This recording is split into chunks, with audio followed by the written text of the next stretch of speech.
বৈষম্য বিরোধী ছাত্র আন্দোলনকে ঘিরে জুলাই আগস্টে সংঘটিত মানবতা বিরোধী অপরাধের মামলায় রাজসাক্ষী সাবেক আইনজীবী চৌধুরী আব্দুল্লাহ আল মামুনের সর্বোচ্চ সাজা না দিয়ে ৫ বছরের কারাদণ্ড দিয়েছেন আন্তর্জাতিক অপরাধ ট্রাইব্যুনাল ১।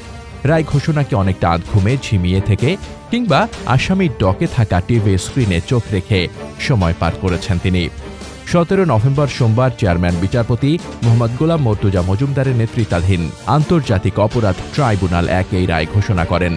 রায়কে কেন্দ্র করে মামুনকে ট্রাইব্যুনালে নিয়ে আসা হয় সকাল ৯টা বেজে ৫ মিনিটে।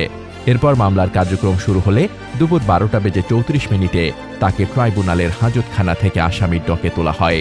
প্রথমে অন্য দুটি মামলার শুনানি শেষে বৈষম্য বিরোধী ছাত্র আন্দোলনকে ঘিরে জুলাই আগস্টে সংঘটিত মানবতা বিরোধী অপরাধের মামলায় রায়ের জন্য নির্ধারিত শেখ হাসিনা সহ ৩ জন অপরাধীর মামলার রায় পড়া শুরু করেন ট্রাইব্যুনাল ১। ট্রাইব্যুনালের ৩ বিচারপতি মিলে প্রায় ১৯৪ মিনিট ধরে রায় ঘোষণা করেন। আর এই পুরো সময় জুড়ে চৌধুরী আব্দুল্লাহ আল মামুন আসামির ডকে থাকা চেয়ারে বসে আধঘুমে ঝিমিয়ে থেকে কিংবা আসামির ডকে থাকা টিভি স্ক্রিনে চোখ রেখে সময় পার করেছেন।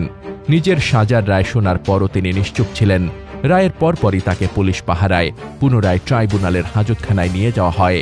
তবে এই পুরোটা সময় তিনি কারো সঙ্গে কোনো কথা বলেননি। রায়ের পর সাংবাদিকরা দূর থেকে প্রতিক্রিয়া জানতে চাইলেও চুপ ছিলেন তিনি।